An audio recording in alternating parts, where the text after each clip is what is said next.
the greatest gift we can ever give anybody is learning to actually make peace with all the spectrum of our own emotions. And then who we be, it's not about doing anything. It's not about fixing anyone. It's not about giving feedback. It's not about coaching. It's about being a silent witness from a place of love. Welcome to Why Isn't Everyone Doing This? I'm Emily Fletcher, and I believe that bliss is your birthright. That's why I'm calling on my world-class network to uncover the most potent, spine-tingling, even taboo healing modalities, all so you can reclaim your bliss. Let's do this.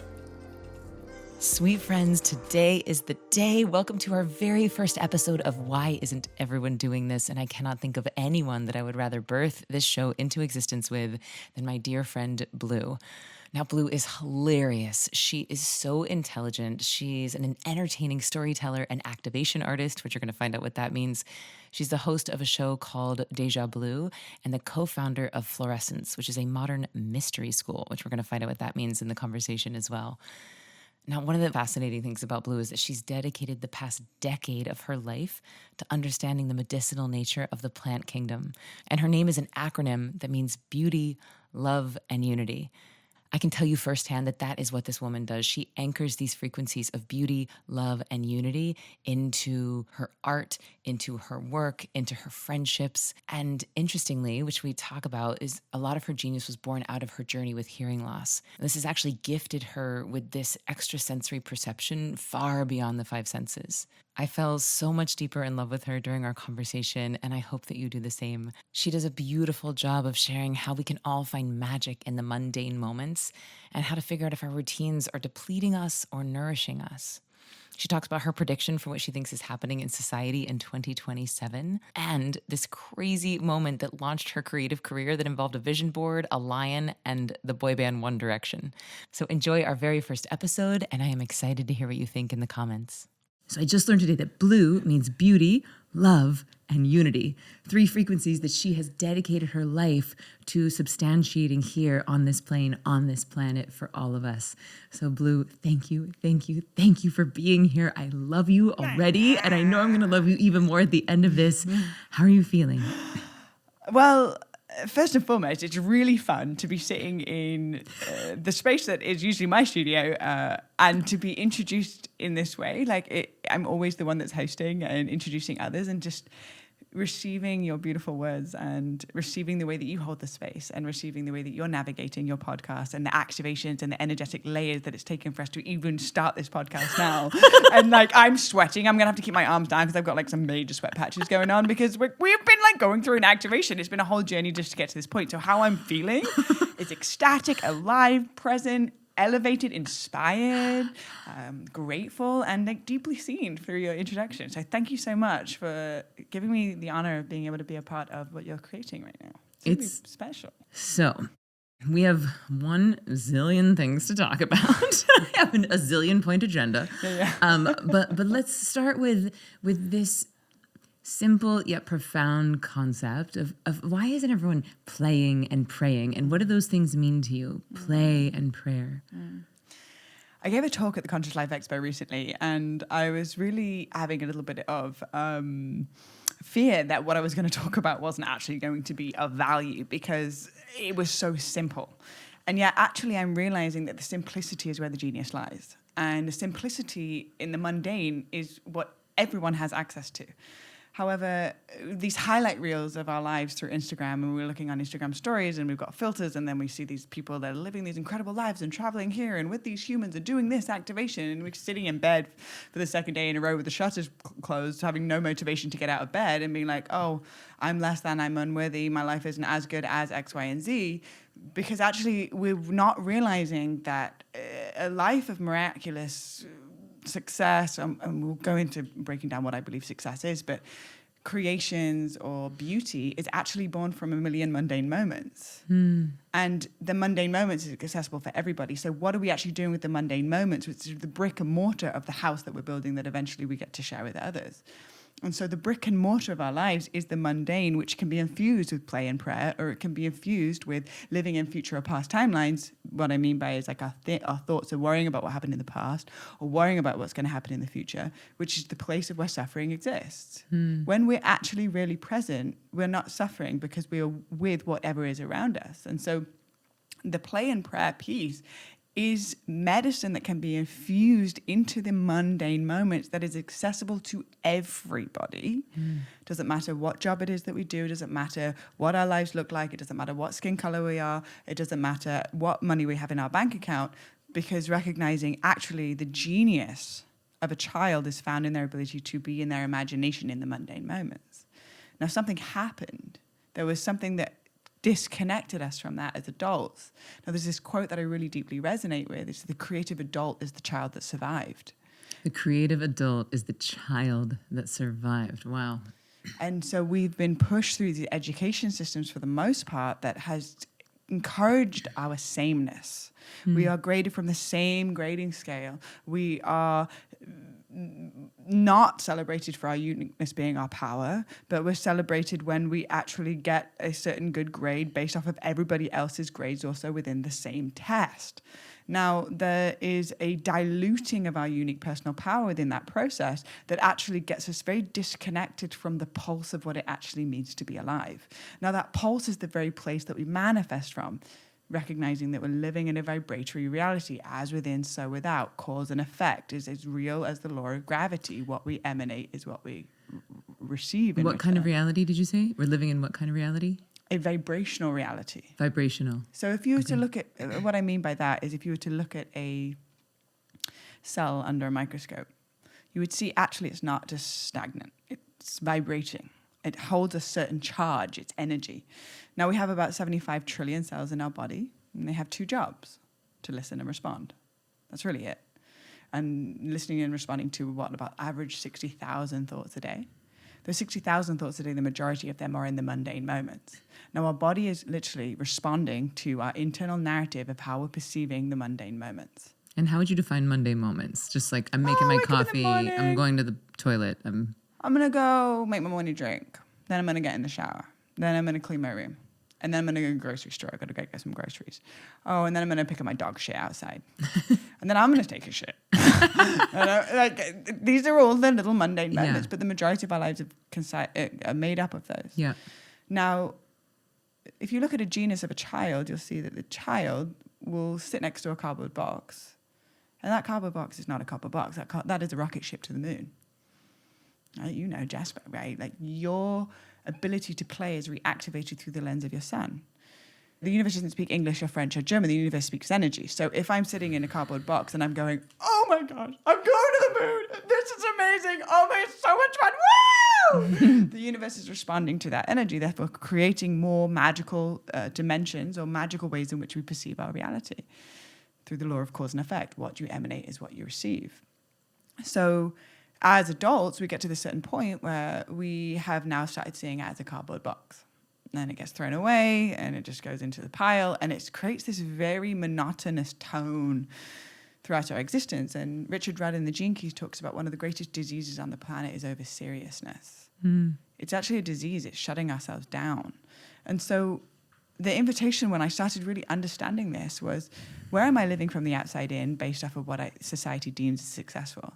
And how can I renegotiate my relationship with what success is based off of how much did I laugh today? How can I renegotiate my definition of success based on how much I laugh today?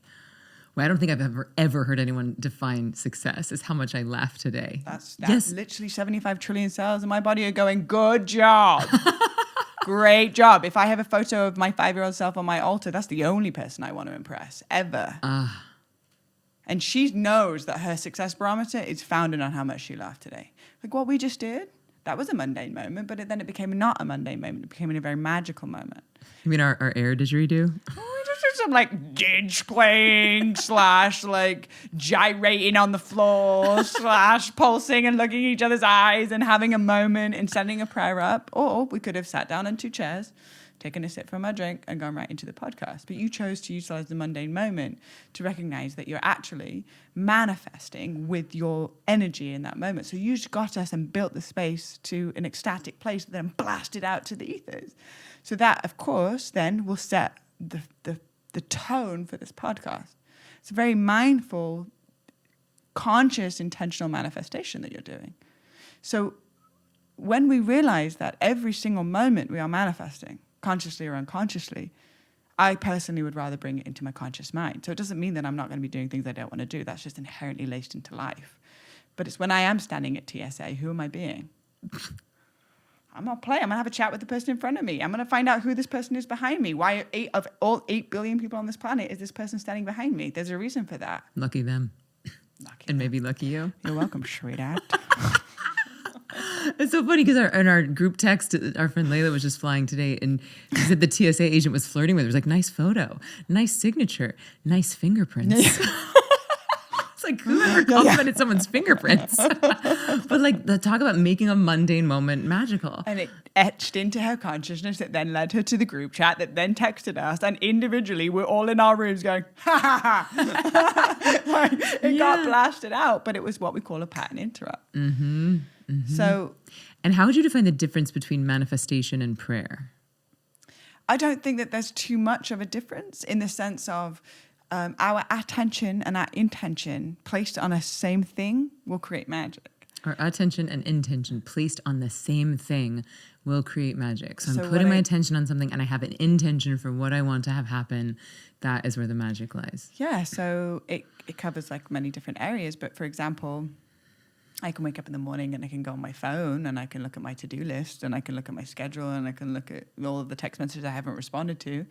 So I've just gone from the infinite realm of transversing through the dream state where I can be anything and everything, all at once, because that is the infinite realm, not binded by the 3D reality. Now I wake up and I come back into this 3D reality, back into this confine of this body, and all of a sudden I go straight into my phone and my to-do list. Now you can imagine I have gone from this vast state to very deep constriction, and then my nervous system pushes the first domino for my day from that place. Or I could keep my phone in airplane mode, sit in front of my altar, send my attention and my intention to 10 things I'm grateful for. I can cleanse myself with some copal smudge. I can pull a card or a message for the day, do a 10-minute meditation. I can say my mantras that are activating me into a deep state of prayer and presence and beta state. And then from that place, start my day. That pushes the first domino. So attention and intention is our currency. Our attention is our spiritual currency. We're literally paying attention. Yeah, it's the most valuable thing we have. Our time and our attention, the most valuable things we have. So where are we spending them? On other people's Instagram reels or on the divine, on our dreams? And I can tell you that I'm not sitting here saying that I'm like doing it every single day. I'm not. I oscillate. I go back and forth. But what I have learn is the discernment of that enriches my spirit and that depletes it. And when I'm doing something that depletes my spirit, I know about it. I'm like, I don't feel good. I feel this existential dread when I open Instagram sometimes. I'm like, like it doesn't feel good. But becoming self-aware is not, I am an all enlightened and I have got it all figured out and I am perfect. Not at all. I'm just really self-aware of my own bullshit. Like, I'm like, I'm doing that again. Probably should shift that. Yeah, and this thing about being resourced, like, is this enriching me or is this depleting me? Like, we had a conversation in the sauna the other day about, like, things that are coming, the changing frequency of the planet, which I'd love to get into in a moment. But the thing that's been coming in hot for me as of late is, like, with the precious time that we have, where we're not working, where we're not with our kids, where we're not, like, in the quote unquote grind of the matrix, like, it feels imperative that we are using that time to actually resource ourselves, that we are using that time to really fill ourselves up. One, because it's fun in the now, and because we don't really know how things are going to change moving forward. We know they're going to, and we can predict that the rate of change is going to speed up. But it feels to me like we really want to be able to discern, like you were saying, what is depleting me and what is resourcing me, and then consciously choose to put our time and attention on the things that are resourcing us so that we can use that in whatever way we want. And so thank you for bringing that up, of like, not about being perfect, but just determining what's depleting, what's replenishing. And that's what it means to be the medicine, is that to be in the presence of somebody where your nervous system feels completely relaxed is usually a byproduct of months, if not years, of them choosing enrichment over depletion. Of them saying, you know what, I'm going to eat this food because it has life force chi energy. You know what, I'm going to sit for 5 minutes and face my face into the sun because it activates my energy. You know what, I'm actually going to go do breath work and jump in the cold plunge and do sauna because I feel like I get that shot of life force energy running through my body to start my day. Now, to be in the presence of somebody that is the medicine is impacted. They packed themselves with so many mundane small decisions based off of a place of that enriches. Now, eventually it just gets to the point where you can sit in a space with somebody, they don't say a single word, and their presence alone is already medicine. And ultimately, that's the birthright of our truth anyway. We are inherently worthy just by being alive, just by being born. However, we can only give to that which we've unlocked within ourselves. We can only give that which we've unlocked within ourselves. Can you say more about that? So if I'm making many, many small decisions that is enriching myself, that is usually founded from a place of self-love. These are acts of self-love. Yeah. So if I'm actually learning to love all aspects of my own psyche, the crunchy, the shame, the guilt, the pain, the unworthiness, when they present themselves, I stop and deepen into it. And then when I am creative and in love and connection and unity, I get to allow myself to trust that the most sacred thing is what is, and whatever is presenting itself, I will love this into wholeness. Then I can then sit in the presence of you and you go and have a moment of a breakdown or a cry or feeling stressed out. And I'm going to sit here with the most loving, patient, compassionate version of myself to truly love you in the space holding, because I've been able to do that for myself. Oh, this feels so big. Like, and I just want to highlight and underscore this. Like, if we don't know how to hold space for ourselves, and that word gets thrown out around a lot, hold space. Like, what does that mean? It means like compassionate awareness, compassionate witnessing. And if we don't know how to do that for ourselves, how on earth could we do that for someone else? Right? Like, I don't love my own sadness. I judge my own sadness. I don't love my own injury. I judge my own injury. So if someone else is in a moment of vulnerability, if they're in a moment of pain, then I'm going to try and fix that or change it because it's making me uncomfortable because I don't know how to sit with my own discomfort. And it'll be like the internal voice is like, ugh. Like, oh, I'm here. But like, ugh. It doesn't matter about what externally you're doing, because actually when we're operating on an energetic standpoint, every single thought emanates a certain charge out. So in the presence of somebody, you can feel so seen and so loved, and they haven't said anything because internally they're probably really seeing you and loving you. There's also the flip side of that. You can meet someone and be like, something's off, but everything externally seemed fine. Something, my intuition is picking up on something that I don't feel fully safe in their presence. Well, probably they're judging you. God, what is she wearing? Hi. Acid in the eyes, honey on the lips. You can hear it in the tone of the voice. You can feel it. There's just like, I don't feel safe to unravel in the presence of this individual. So the greatest gift we can ever give anybody is learning to actually make peace with all the spectrum of our own emotions. And then who we be. It's not about doing anything. It's not about fixing anyone. It's not about giving feedback. It's not about coaching. It's about being a silent witness from a place of love. A silent witness from a place of love. So I want to go back to the cardboard box, right? So it's like, we as adults, it's like, oh, it's a cardboard box. It's a crystal. It's a thing of juice. It's a slipper, right? But my son Jasper, 4.5, you as the adult whose child survived can see that thing as really whatever your imagination can conceive. But I heard you tell a story about the first time you ever did psilocybin, the first time you ever did mushrooms. And you're coming from a life of, boarding school, professional athlete, working at a big time production company, like sort of like, more like quote unquote prestigious, very like disciplined background.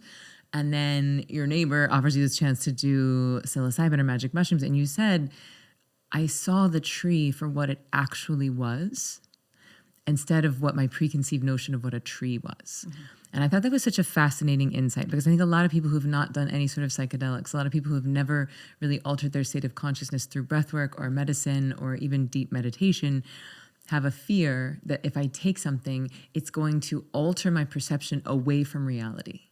Right? Like, this 3D reality, this is fixed. And if I take something and I shift that, then I'm going to go into something that is not real and that is scary. And so what was fascinating to me is that when you saw those trees and you saw the way that they were breathing and the way they were interacting with each other, that to you felt more real than the sort of narrow lens through which you were perceiving a tree before. And that to me seems quite parallel and analogous to the cardboard box, right? Because, like, sure, it could just be a thing, a shipping container, or you could turn it into a sled or a hat or a drum or a rocket ship. And so can you just sort of let us, like, I would love a window into that, because that moment, it did change your reality. Like, I think people who are scared they're going to do psychedelics one time and it changes their life forever, they're probably right to some degree. But I would love to hear you speak to, like, what feels more real and why in that medicine space or that imaginal space. So first and foremost, when I hear the word reality, whose reality? Right? There are 4 people in this room right now, and including 1 dog, and basically a human. And there are 4 different realities happening simultaneously. We're in the same room, experiencing the same podcast, but all 4 of us, depending on the lens of all of our past life experiences up until this point and the stories we're telling ourselves around what is, are experiencing a very different podcast. So it would be an injustice to this space for me to say, this is reality. Whose reality? There's 8 billion people on the planet. There's 8 billion different realities happening simultaneously. So there's that put into place. If somebody is saying this is the truth and the way and the only way done, like, well, that's actually narcissism. Like, that's quite concerning, problematic behavior. However, what I'm understanding as reality is that there's 2 different ways of perceiving reality from my experience. There's one through the head and one through the heart. The head will say, well, I learned in school that this is the tree trunk, and these are tree branches, and these are the leaves, and this is the way that the tree is. But my heart will perceive that this tree actually has roots, and under the roots there is a mycelial network that is connecting all of this earth together through a internet technology that is nature communicating with the tree, is communicating with all the other trees, and the way that the sunlight is absorbed through the tree, and the way that it creates this nutrients that is this beautiful cycle of reciprocity, and recognizing actually the trees are communicating and they are directly linked with us as beings, and they are here to teach us a deeper level of wisdom that is so far beyond our human consciousness to even grasp or comprehend. Now we have to get quiet enough to even be able to hear it, and therefore then falls into the category of, she's a tree hugger. Well, I am, check, because it feels amazing to hug a tree. Try it out. Don't knock it till you tried it. 150-year-old grand oak tree, and I wrap my arms around that tree, and instantly I feel grandfather medicine. And what I mean by that is, like, old, ancient wisdom keeper. And just be quiet enough to actually be able to hear what nature is saying. But this is the issue, I believe, on the planet. Is we've stopped being able to actually hear. We're not hearing the repercussions of our actions. We're not hearing the repercussions of our consumerism. I don't think we want to. We don't want to. Ignorance is not bliss, because ignorance is actually continuing to just feed this very subtle and not so subtle harm of anxiety, which is the consequences of our actions that we're creating within this earth. So yes, my perception of reality shifted. But then also at the same time, to believe that we're all operating from the same reality would be an illusion. And so what I experienced was that during my early upbringing, well, when I was a child, I operated from the heart. And then I went through college, I got given a name and a religion and schooling and peers and parents and everyone's perspectives, and we get shitted on our whole lives. You should be this is what success is, da-da-da-da. And then eventually it came back 360, where I actually stopped perceiving the world through the mind and started feeling it again. And that's when the psilocybin was really helpful for me, because it moved me from a perspective of just operating, perceiving the world through the mind, and actually starting to activate a deeper level of feeling and being connected with all of life through that essence. And what a gift that you had that medicine to activate this different way of interacting with the world before you went home, and your brother had some interesting news where he started noticing, like, hey, my hearing is changing, and And then you said, mine is 2. And then you guys went and got tested. And then what happened? Like, how did that? So, P.S. I love your research, by the way. Like, you've done your research before this podcast. Thank you very much. I feel very seen. And yeah, so we went home. Both my brother and I were having a conversation with our parents, and we were like, I'm really having a hard time hearing people. And it's predominantly when I'm around others that they're like, Blue, you're not hearing what we're saying. And, when you're hard of hearing, you don't really know that you're not hearing the sound, right? It's those that are around you. They're like, I called your name 4 times. I'm standing right next to you and you didn't even look at me. I'm like, oh, whoops. So this was becoming like a very consistent feedback that I was receiving, and same with my brother. So we both went and got our hearing checked, and it was a complete jar to the system because both of us were diagnosed with a hereditary hearing disorder, that it was progressive, meaning that it's getting worse, and incurable. They don't have a cure for it because they don't really know what actually created it. So both my brother and I were told that we were going deaf, and that we just had to kind of figure it out. And we were given hearing aid options, but that was basically it. They ran extra brain scans, check if we had any tumors or anything, and they couldn't detect what was going on. And so both my brother and I were kind of sent out into the world with a good luck sticker and a thumbs up. And I think that there's just certain things that come into our lives that we call pattern interrupts. We're doing our everyday thing and life seems to be guaranteed, and I've got this person and this is happening. And then something major goes and this is right around my Saturn return. And Saturn return. What's that mean? Saturn return is when in your chart your Saturn returns to where in your it was astrology, when you were in your born. astrological chart. Yeah, in your astrological chart, and it's basically any way that you're living not in truest alignment with who you actually are, what you came here to bring, your dharma, ultimately your mission in this life, or your unique single fingerprint that you have to offer the world. If you're not living in alignment with that, things crumble really fast. And also at the same time, if you are living in alignment, then things get activated really fast in that direction too. But basically, it's a massive reshift into, or that isn't serving, into that is actually here for you. So it could be relationships, it could be relationship with your body, it could be relationship with family, it could be relationship with finances, whatever it is that's not actually serving, that's taking you on a trajectory that's a couple of degrees away from what you're actually here to do, is going to bring you back into center. So you get this pattern interrupt at this time in life where like things need to fall away, things need to come into focus. And so how do you feel like that diagnosis, how did it shift you? How did it change you? And how did it impact your relationship with play and prayer? So I didn't see any play during that time. I was really, really sad. Like I started going out in group I couldn't go out in group settings anymore. I was I was overtaken by social anxiety because you go into a space, not only already just being in a group space, people have social anxiety. I did talk the other day and I was like, who experiences social anxiety? 90% of the people just raised their hand in the space.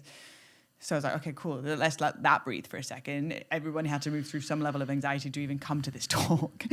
And then on top of that, imagine walking into a space and everyone's talking and all you're hearing,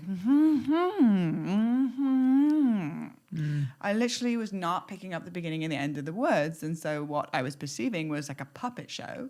And the thing on top of that is that if somebody's lost a limb or they're blind, you know how to support them because you can clearly see that they have a disability.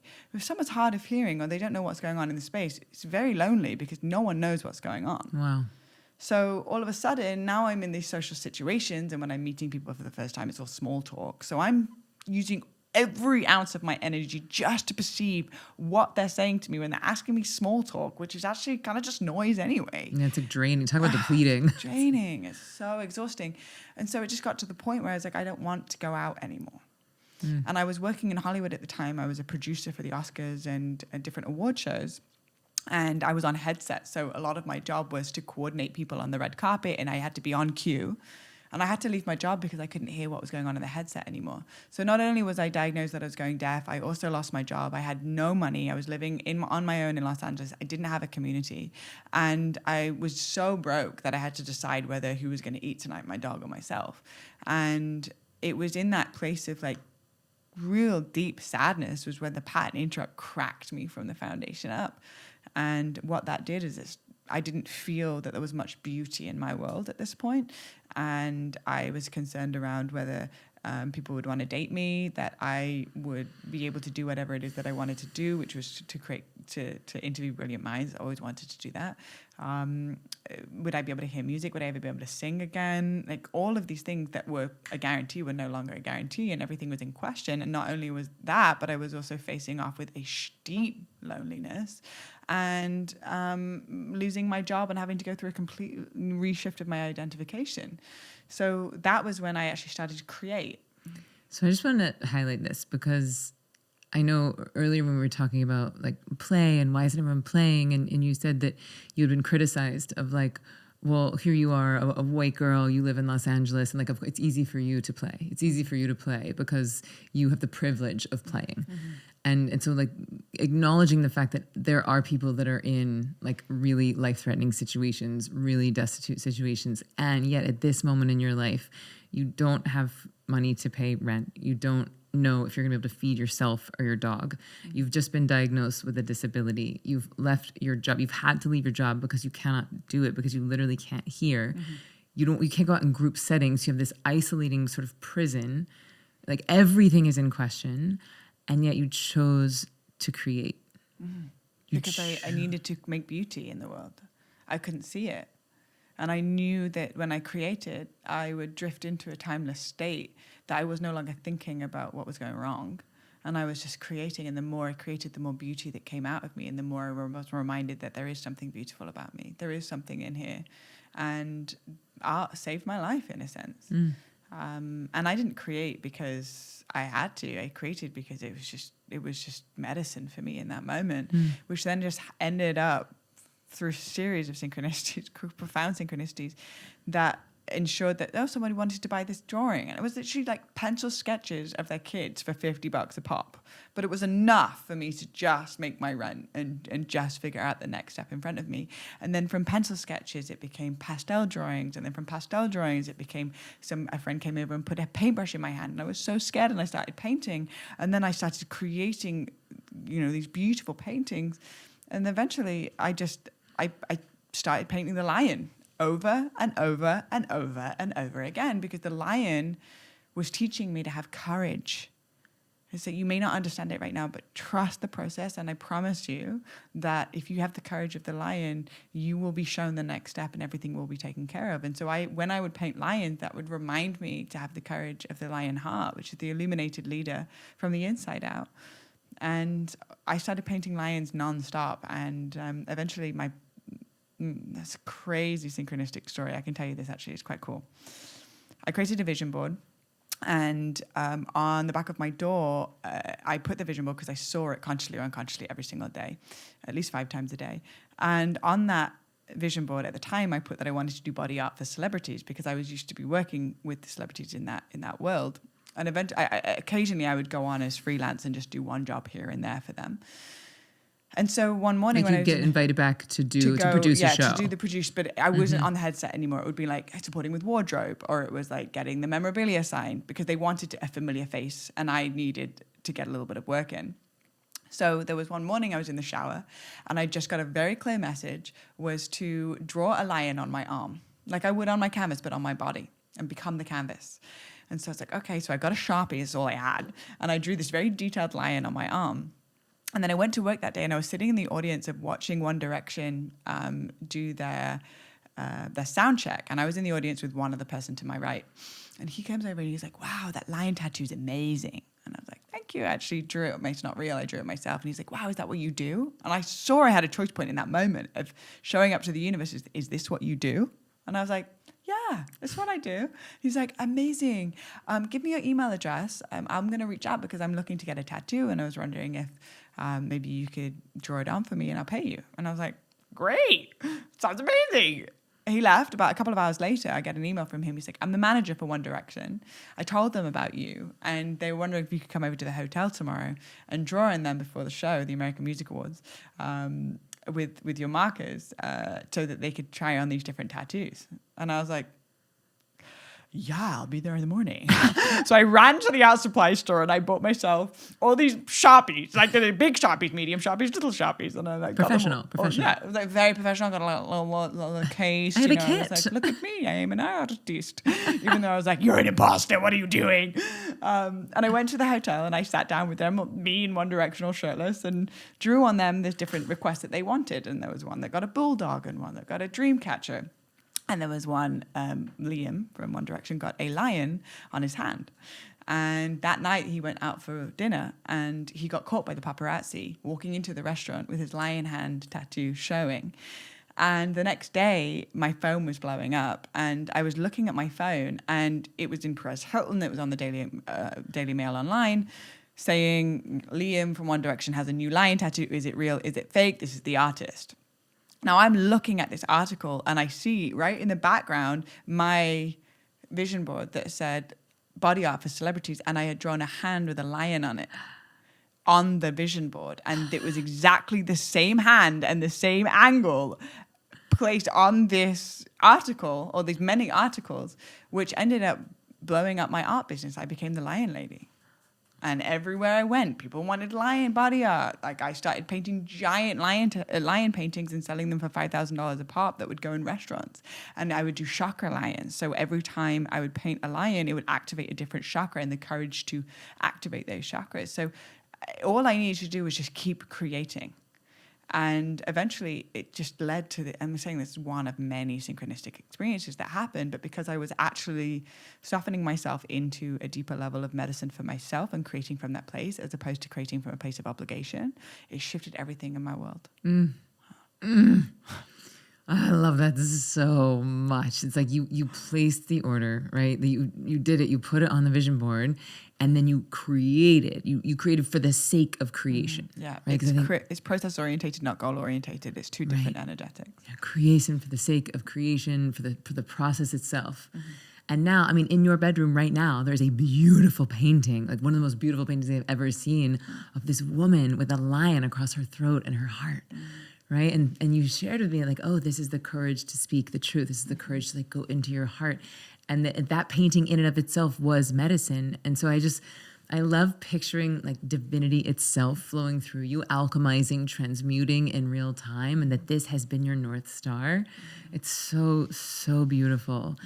So how does that, like creating art, like I see how creativity like helped to save your life and creating helped to save your life. But when did play come into the picture? And when did you start thinking like, well, why isn't everyone playing more? And how did you go from like what seemingly was probably one of the darkest times in your life to a place where you could play in the mundane moments?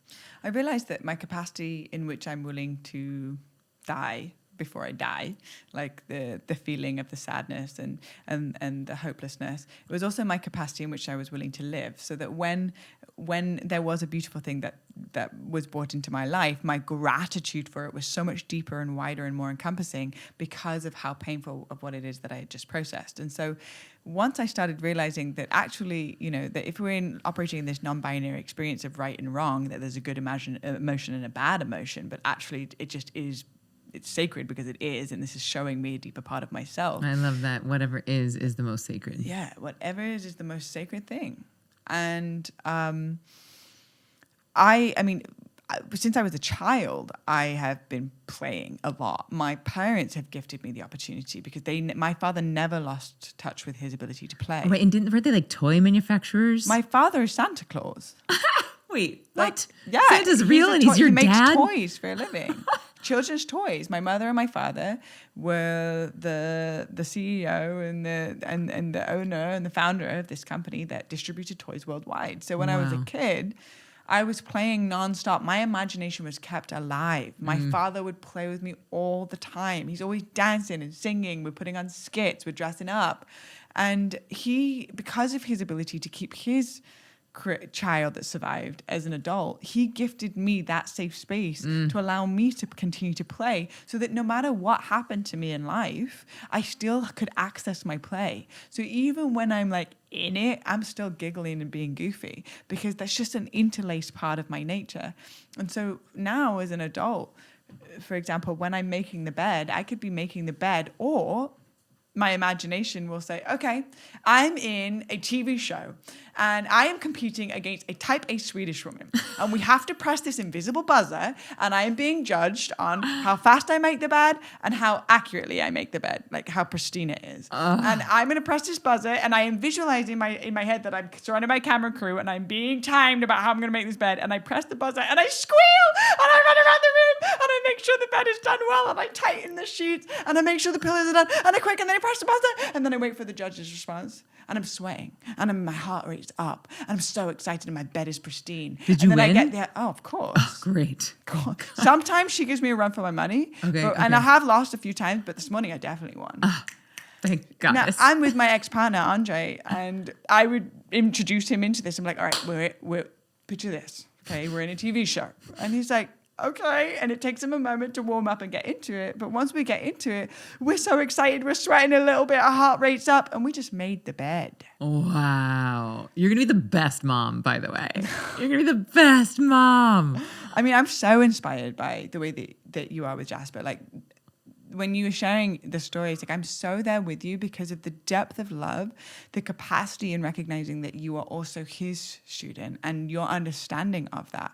And the way that you play with him and the way that his imagination is, that fire of his imagination is stoked so deeply by your presence, and the way that your whole body lights up when you speak about him, I can't help but see the genius that will live on within him because of how you let it live within yourself.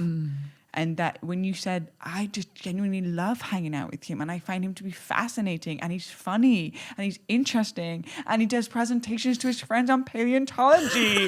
And then you show me the videos. Like, you are showing me as an inspiration of what it means when a woman that has not lost touch with her play has gifted your son the greatest gift you could give him as his guide and as his steward in this life, to know that as an adult, he will be tapped into his innate genius of play, which is where most of his manifestation will come from. First of all, thank you. Thank you for seeing that. There's like tears in my eyes right now. It's the greatest honor of my life, is to mother this amazing human and to be his student. And you just said something that kind of blew my mind. Can you say more about play and manifestation? Because manifestation is a form of prayer, right? So how you said that play will be his most powerful form of manifestation, right? So can you speak to, like, how is play a form of prayer, or how does play allow us to pray? I believe that two of the most heightened states of human consciousness is play and laughter and orgasm. And I know that you're well versed in the realm of sex magic and manifestation from that place. Now, if we think about it just from an energetic / vibrational level, meaning how does our insides feel? When I'm laughing, I don't have a relationship with time. Yeah. When I'm laughing, I'm not worrying about what's happening tomorrow. When I'm laughing, I'm not worrying about what I did in the past or that I haven't forgiven myself for X, Y, and Z. When I'm laughing, I am dropped so deeply into the present moment, I don't want to be anywhere else. And that's why I said that my success barometer is gauged on how much did I laugh today. Because it is such incredible medicine for every 75 trillion cells of my body to listen and respond to that high ecstatic state. And so if I can infuse the mundane moments with an opportunity, for example, a mundane moment, I got to go get groceries. I'm in the parking lot. I'm sitting in the car. And I'm imagining what it would be like to be so deeply in love with the partner that is going to be the father of my children, and feeling that in my body and in my excitement, in my being. Now, I'm not thinking, at some point how I would feel in a future timeline would be. It's that I'm collapsing that it's actually happening now.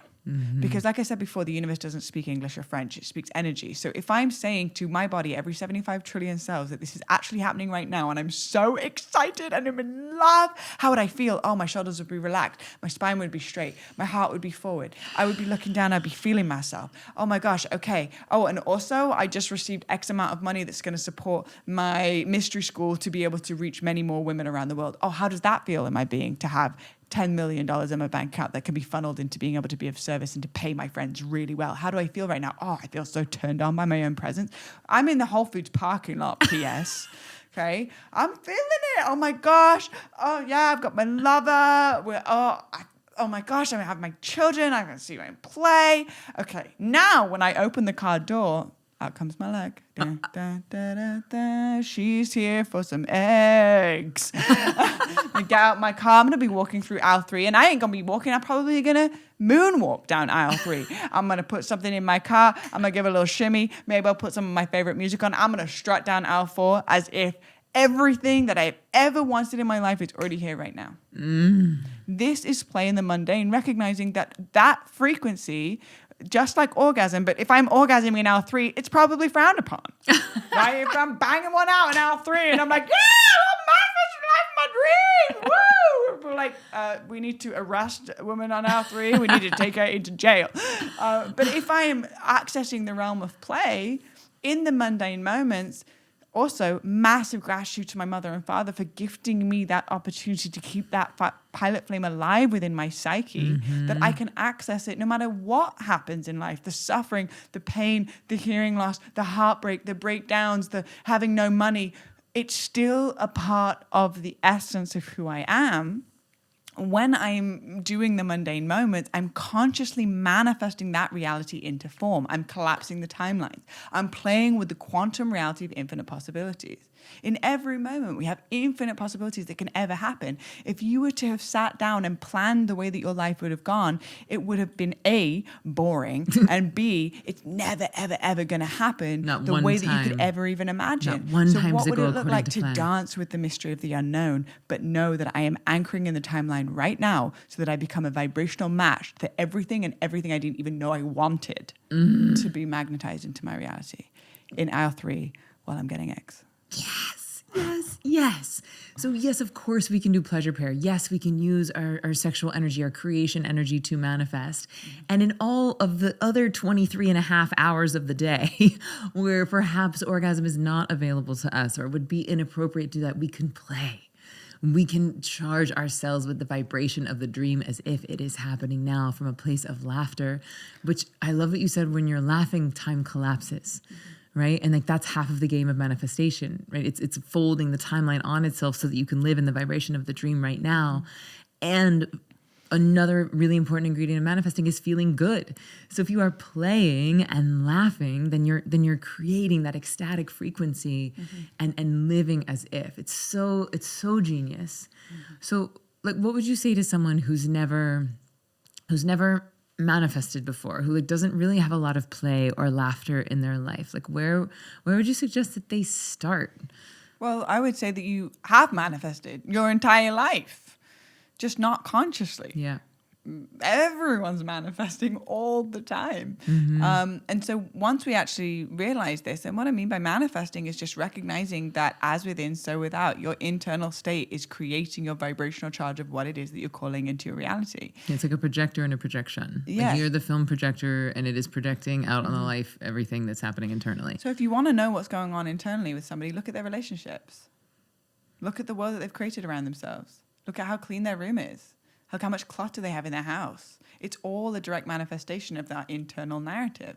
So we can like put on these fancy outfits and we're going to have a blue check on Instagram. We've got X amount of followers. We've got all of this money. That's not a representation of what's going on inside of that person. They could be really depressed. They could be really having a challenging time. They could have had many strained relationships. This is really what we want to actually get beyond, is this illusion of like my worth is placed in something outside of myself. No, my beauty is born from how much I love people, period. That means it's available to everybody. So they already are manifesting. For those that have like, we already are manifesting, whether we know it or not. So the question is like, so to start, it's like recognize that we're manifesting all the time. Yeah, all the time. Become conscious of it, and then start loving other people more. Start playing more. Like I would say just like utilize the discernment of that actually enriches and that's depleting you.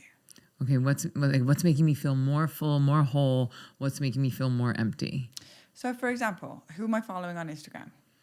I go on this person's page. Whenever I'm there, I feel like a little bit shit.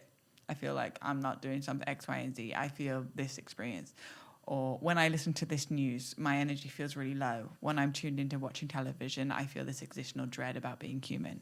Okay, this is an opportunity to navigate. You know what? Actually, turn off the TV then. What would it look like to take your shoes off and go outside? Oh, now I feel much better. My nervous system feels so much more grounded.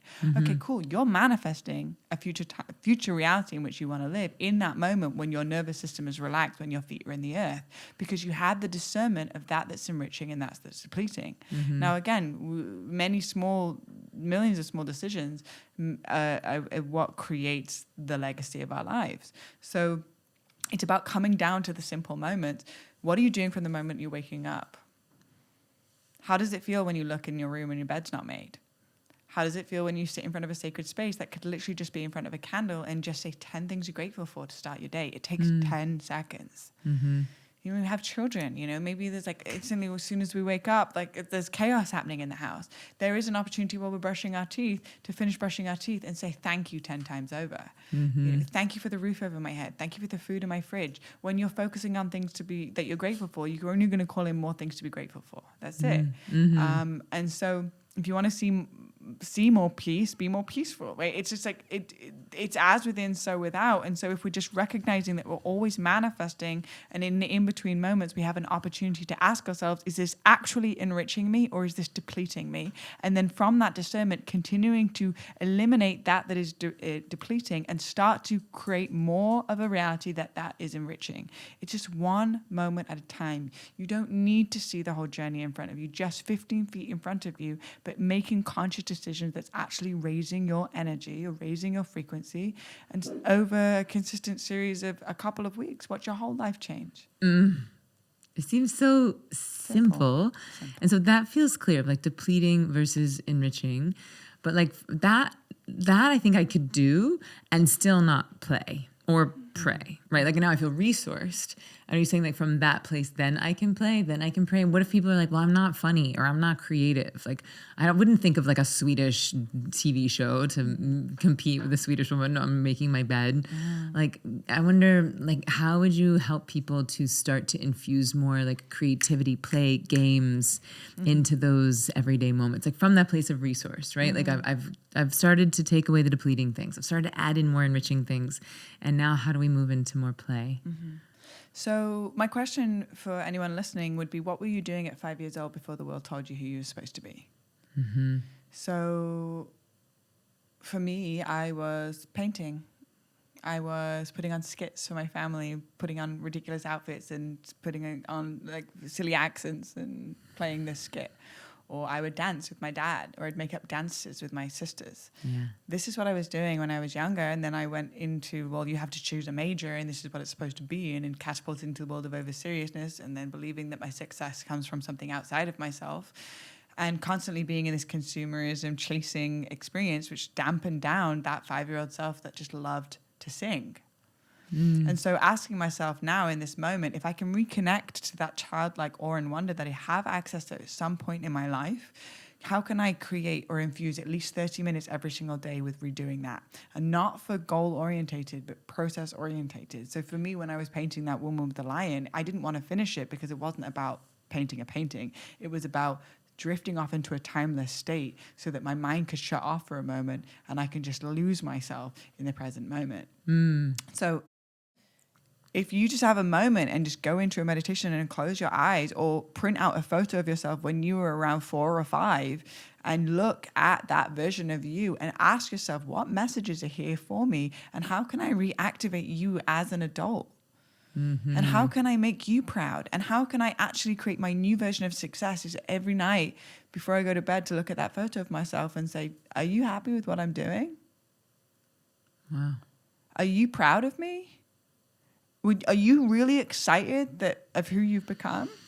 Or have I lost connection with you because of some narrative that I believe to be my truth that is actually somebody else's map of consciousness projected onto mine? And when did that happen?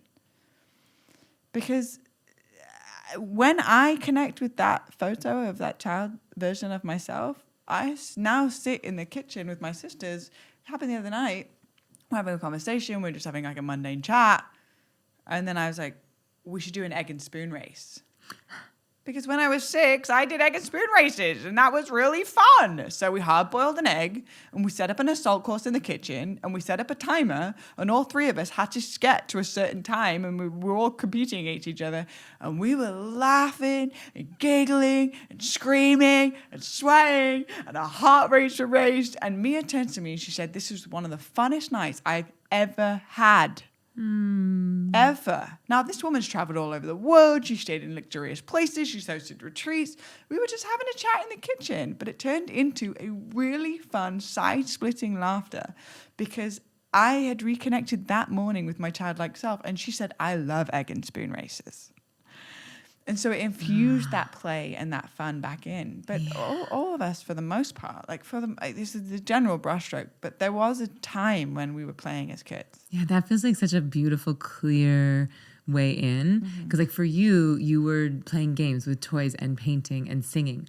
Someone at 5 years old might have been dreaming of being an astronaut or going to space, or someone might have been a paleontologist, like my son, or, you know, maybe really into drawing. Like I think that is a beautiful way to just reconnect with your soul, your essence, your spirit, and know that there's no right way to play.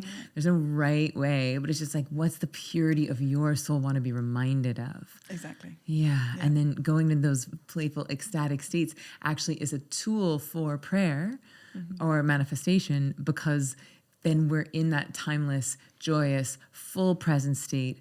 And that's like the fertile ground to put our attention and intention out into the universe. Exactly. Whoa. And children are geniuses.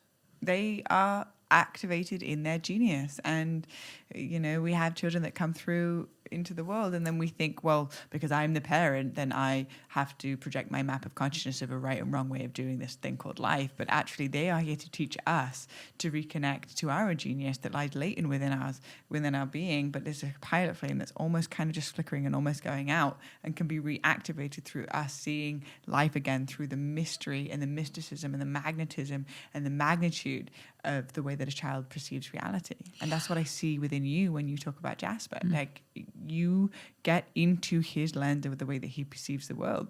And then you have this activation of this childlike awe and wonder in your presence, even when you're not with him. Yeah, and I would offer to anyone who is a parent, because I feel like so many people use that as like a martyrdom of like, well, I can't do emotional alchemy work. I can't do emotional clearing because I have a child. I can't do pleasure prayer because I have a kid. I can't play because I have a kid. And so I just want to highlight that actually, if you become their apprentice, that it's built in, that like when he's having temper tantrums, rather than like me feeling like, oh, I need to stifle his emotion, or I need to control his emotion, or I have to regulate myself so that I don't feel uncomfortable with his discomfort. Like, what if instead, and there's actually a school of parenting now, it's like you get on the floor with them and you rage with them. And then it's like, use the opportunity to yell and punch and scream, not at them, but in the frequency with them, so they don't feel alone, so they feel held in it and seen in it and matched in it. And then you personally are getting your own, like as Regina would call it, swamping out, you know? Or if they're like running around the house and like making you crazy, what if instead you started running around the house and dancing and like letting that repressed creativity out? And then the playfulness is built in, right? Like they're in this state of awe and wonder, so you can join in their frequency and apprentice them. So thank you for that beautiful, beautiful lens. I would love to hear more about like your more recent work, like your decades now of working with different plant medicines, how they've shaped your consciousness, and I know they're mysteries for a reason, but can you give us a window into the types of mysteries that people are learning from you? What are you teaching in Florescence in your mystery school? So let's just start with just a window into, I know it's hard to talk about, but you're so well versed with so many different plant medicines, and I've seen you hold space, not in medicine space, but in breathwork space, and I see the pristine clarity with which you do that. And so I would just love if you could give us a little window in, because I think a lot of folks listening, maybe they've tried, maybe they're curious about it, but they likely don't have a huge breadth of awareness of how different medicines would feel different, how to even know where to start. What should they look for in a space holding, or what has been your biggest lesson from it? I'm just going to ask you 8 more questions. How about that? I'll just ask you 20 questions and you can choose which one you want to answer. Perfect. Medicine work, go. Yeah.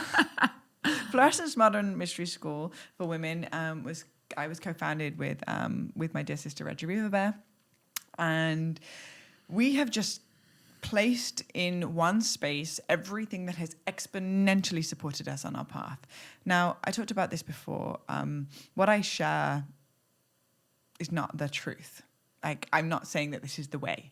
I'm saying that these are certain tools that have supported me to actually create a genuine life of magic, a default of magic, from deep levels of despair and suffering, isolation, loneliness, and sadness and depression into a place of everywhere I look, beautiful humans. Like, I really love what it is that I do. I jump out of bed in the morning genuinely and I make my bed. And yes, of course, there are moments where it's like really tough, but the default is of magic. And from that place, sharing with other women and other sisters these tools that have helped me to activate my power.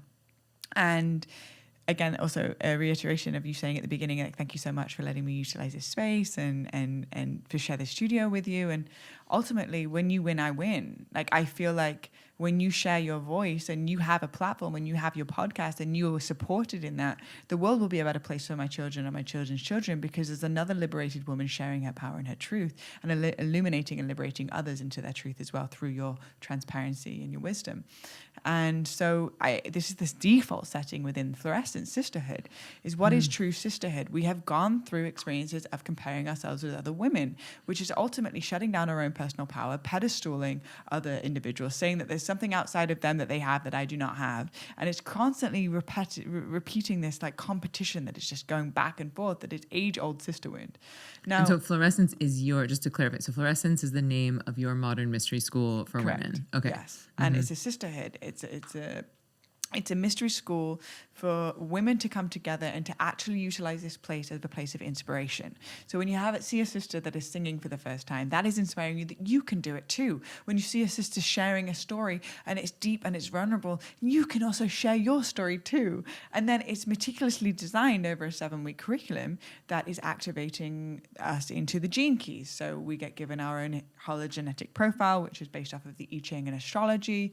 And we have the founder, Richard Rudd, who is basically a sponsor and guest speaker and guest teacher in the course that does a full invocation activation within the women to go into their journey of their own gene keys and their genetic imprints and how to find their superpower based off of their greatest challenges in life, recognizing our greatest challenges are to our greatest gift. Let's just highlight that again. Our greatest challenges are our greatest gifts that are great. Like the deepest wounds can actually give us our biggest superpowers. I can't hear words, but I hear more than most.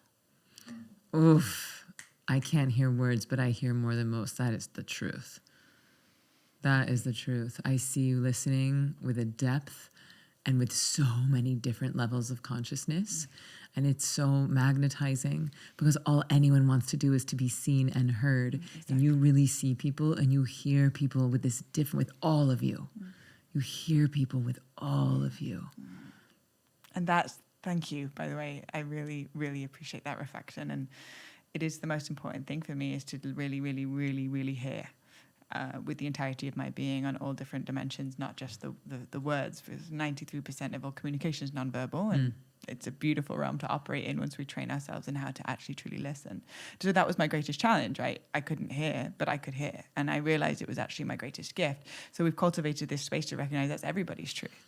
And everybody has a challenge. And we understand the challenge from the inside out in a safe way where women are genuinely supporting each other's healing and then activating our superpowers from that place. We also have, in this round, we have Matthias De Stefano and Zach Bush coming in as guest speakers and teachers, recognizing how we can connect with our past lives, also healing the microbiome of our gut.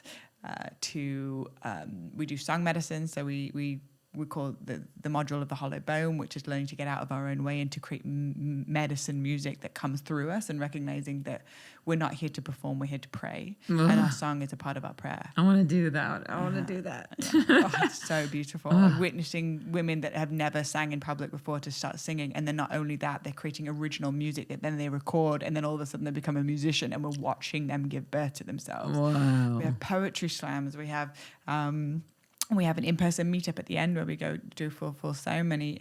We have What does that mean, a full reconnecting to our ceremony? pleasure.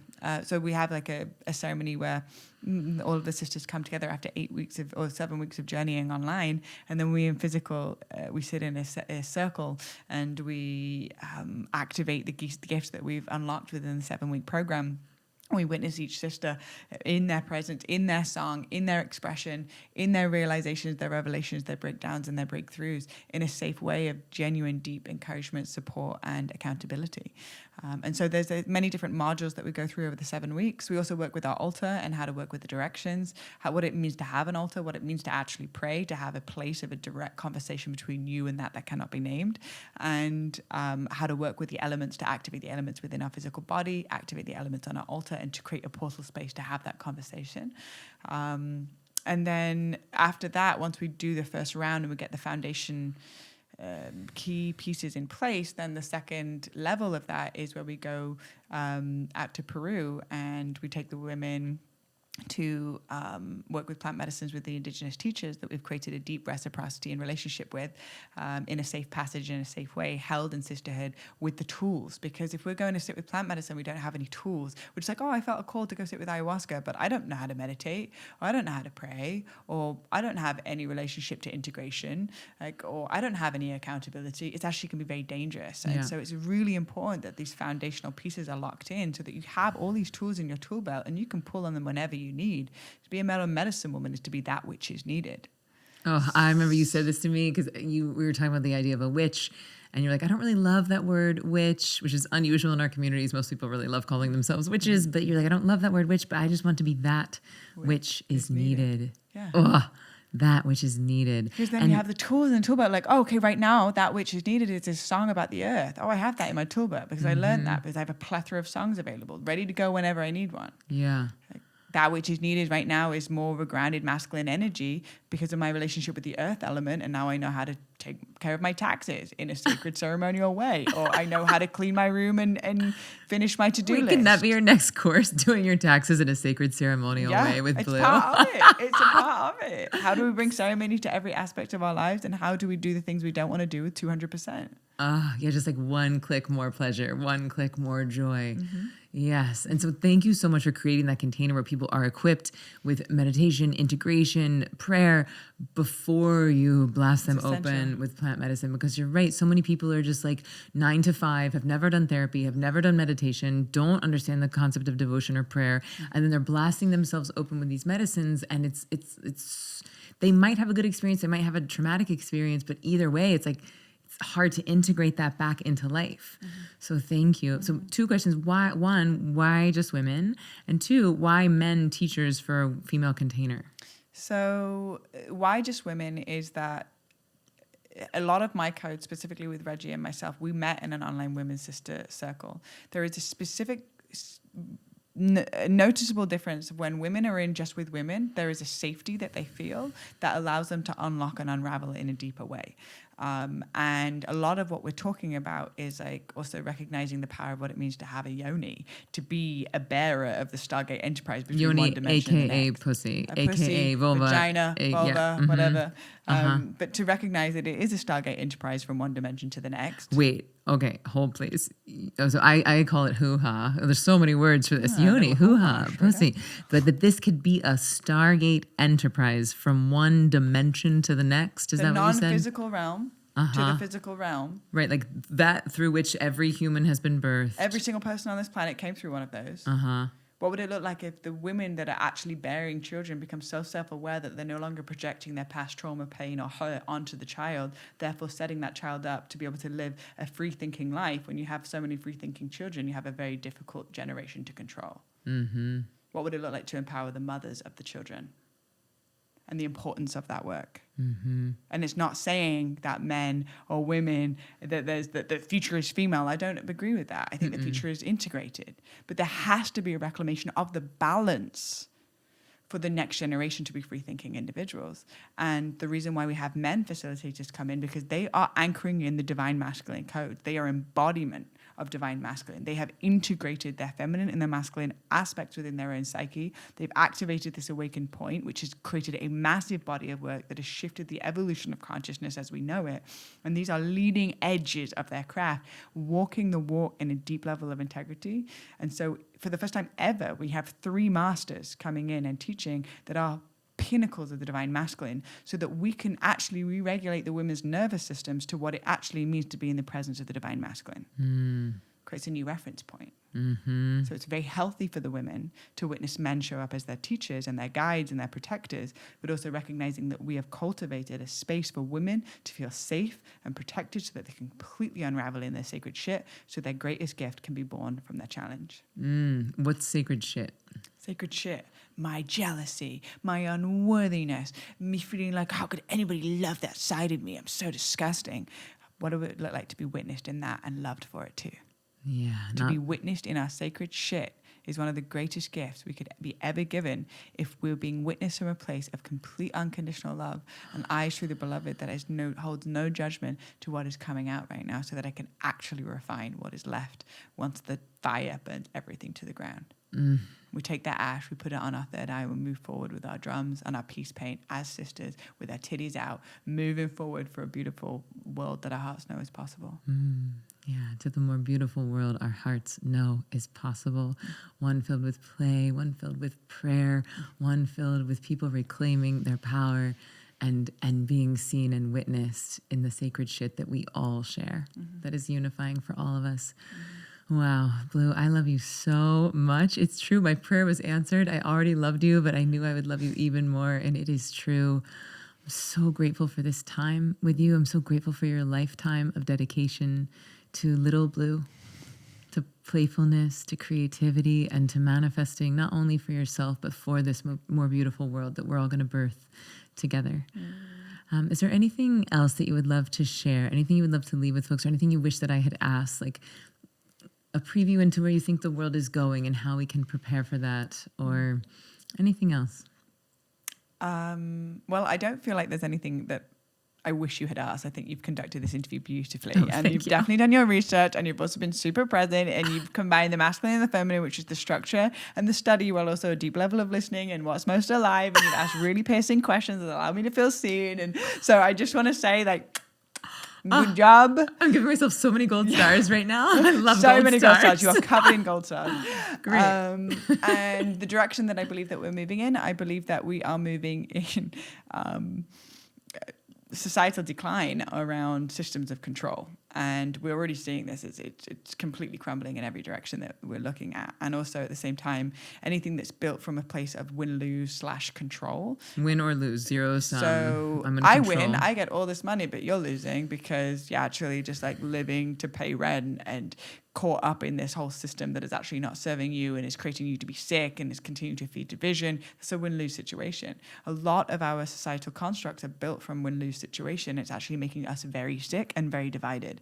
So this isn't working because we're evolving as a species. And in 2027, we're going to go through a massive evolution of shift of consciousness. In 2012, it was a half-degree shift. 2027 is a full-degree shift. So we're going to see that any areas that is founded on control, that is founded on profit, that is not supporting life, will crumble.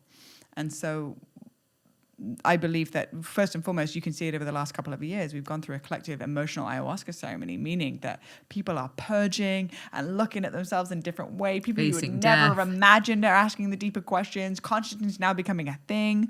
This podcast is going to be the leading edge of a wave that's about to hit on a global level where people are asking deeper questions of why.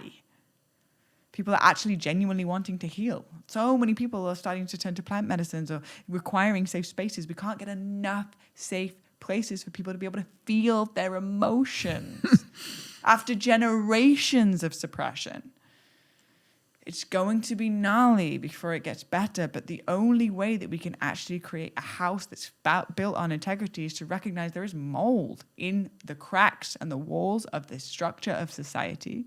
And we can put paint over the outside of the mold, but we are breathing it and we are getting sick. So it looks all nice from the outside because we decorated it all nice. But if there's mold in the foundation of your house, you have to rip down the entirety of the house to then rebuild it from a place of integrity. So anything rotten at the foundation of humanity is going to crumble. Just like if you say a lie and it slips out of your mouth, that will return to you because it's not in integrity. And so that is the law of karma. There's an individual karma and there's collective karma. Lid's really feeling it right now. My dog she's is like, preach it, mama, preach it. Yeah, she's like, go, mama, let's go. I'm here for the new stage. world. I'm here for center stage. Fluffy. 2027, things are changing, and I'm the queen. I'm the head bitch in charge. Yeah, she is. I mean, I am just a humble slave. She's got me really trained. So it's going to be wild. It's going to be a deep initiation. People are going to be connecting with their multidimensional selves. They're going to be connecting with alien life force, different planets and communication, different dimensions. I mean, it's going to get real trippy. It already has been. Most people are just really good at concealing it, hiding it. When they have these weird experiences and they go off and they sit in meditation, all of a sudden they're communicating with an alien being and they're like, what is happening? I'm never going to tell my wife and kids. I'm going to think I'm going completely insane. Actually, we're becoming sane in a completely insane world. We're becoming sane in a completely insane world. And it feels like as things start to change, as the systems of control start to crumble, that can be obviously very fear-inducing. And yet, if we have been resourcing ourselves, if we've been asking the question of like, what is nourishing versus what is depleting, if we are finding play inside of the mundane, I really think that those muscles will serve us as we move through what we know for sure is change. We don't know what kind, we don't know how fast, we don't know what, but that feels true of like the systems of control will crumble. And I love that analogy of just because you put pretty paint on the walls does not mean that they are not filled with toxic mold. And so if we want a sustainable house, we're going to have to destroy some things. But good news, creation comes right behind destruction. Exactly. You see a forest fire and all of it looks like pure apocalyptic destruction, but then the ashes from the actual fire creates the really fertile soil for new growth to be born. It's all part of the cycle. We're cyclic beings. We also operate in cycles with the seasons. We also operate in history repeating itself and cycles within human civilization and Earth. And so it's just about looking at the pattern. And we can feel it everywhere we look, everywhere we go. We're having these deeper conversations. Everybody that's tuning into this podcast, that's got to this point in the podcast, there's going to be a deep level of resonance that hits within the core of their being. It's a remembrance that's always been within them since the moment they were born. And right now, we're just peeling back the layers of the illusion that we've ever been told that is not actually truth. And to start to learn to navigate this world based off of how does it feel in your body, not how does it land in your mind. How does it feel in your body, not how does it land in your mind? Well, Blue, everything you said has just felt so true in my body. It's felt so activating in my body. So again, thank you. Thank you for your brilliance, for your beauty, for your love, for the unity that you create in the world. You truly do embody your namesake. So I love you. All right, sweet friends, thank you for going on this wild, beautiful ride with us. Thank you for joining me for Why Isn't Everyone Doing This?